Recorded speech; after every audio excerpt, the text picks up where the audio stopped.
একটি সময় ছিল তার প্রতিদ্বন্দ্বী ছিল, তারপরে আমি বিশ্বাস করি সে তার প্রতিদ্বন্দ্বী তৈরি হতে দেয়নি।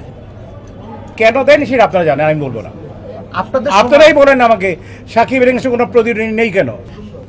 আমাকে কঠিন প্রশ্ন করেন না, আমাকে খুব সহজ সরল প্রশ্ন করেন, আমি সহজ সরলভাবে উত্তর দিতে আমার সুবিধা হবে। কেন আমি যদি এইসব উত্তরগুলো দিতে যাই না, মানে একটু বলবো যে একটু কমপ্লিকেসি দেখা দেবে, বিকজ ইন ট্রু সেন্স ওইরকম আমার ছবি দেখা হয় না। ভাইয়া, বাংলাদেশ ফিল্মে কি নায়ক শূন্যতায় ভুগছে কিনা? কারণ এখন ঈদে যে 5-7টা সিনেমা এসেছে, একদম শাকিব খান ছাড়া যতগুলো হিরো আছে সবগুলো নাটকের। এটাকে আপনি কিভাবে দেখেন? সেই কিন্তু আবারও কিন্তু ওই জটিল মানে কোশ্চেন করা হচ্ছে। কারণ জটিল কোশ্চেনগুলো যখন আপনারা করেন না, বিকজ আমি খুব সহজ সরলভাবে উত্তর দেওয়া পছন্দ করি, এটা আপনারা জানেন।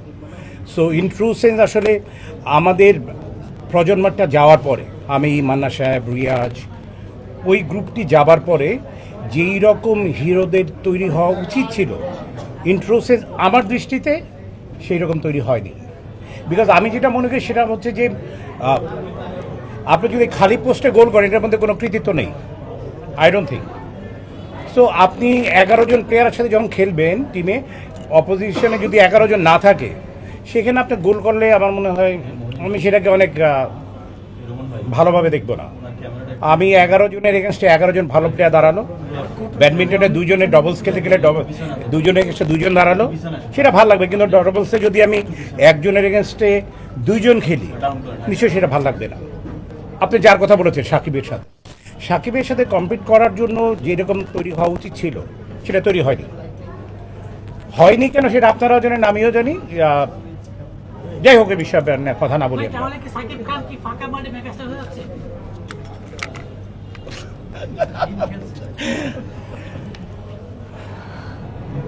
আমি আমি আপনারা প্যাচ দিচ্ছেন আমি জানি, এই জন্য আমি যত চেষ্টা করি আমি প্যাচের বাইরে থাকতে চাই। তারপরও বাট কিছু কিছু সময় you have to speak the truth.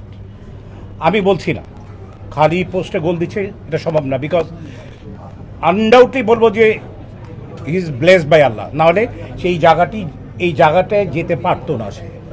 But একটি সময় ছিল তার প্রতিদ্বন্দ্বী ছিল, তারপরে আমি বিশ্বাস করি সে তার প্রতিদ্বন্দ্বী তৈরি হতে দেয়নি। কেন দেয়নি সেটা আপনারা জানেন, আমি বলবো না। আপনারাই বলেন আমাকে সাকিবের এগেন্সে কোনো প্রতিদ্বন্দ্বী নেই কেন। এই প্রশ্নটা আপনারা নিজেরা কখনো বলেন না কেন। সব সময় আমি বলি, প্লিজ, যেহেতু আপনি প্রশ্ন করেছেন, সব সময় আমাদের উপরে কেন ছেড়ে দেন। আমি সবসময় যেটা বলতে চাই সেটি হচ্ছে যে pain is mightier than the sword. এটা আমরা সকলেই জানি। আপনাদের লেখনির উপরে কোনো কিছু হতেই পারে না, আপনারাই তো কখনো কোনো কিছু লেখেন না। শুধু আমাদের উপরে ছেড়ে দেন, আমরা কেমন একটা কথা বলবো সেটাকে ধরে আরও 10 জনে কেমন গুতাগুতি করবো, আমরা সেই চিন্তার মধ্যে আমরা থাকি। বাট আমি মনে করি যে কোনো রকম কারো বিরুদ্ধাচরণ না করেও অনেক সুন্দর কিছু লেখা যায়, আরেকজনের ব্যাপারে কথা বলা যায়। সেটার পাশাপাশি কেন তৈরি হয়নি এই ব্যাপারটি যদি আপনারাও কিছু সময়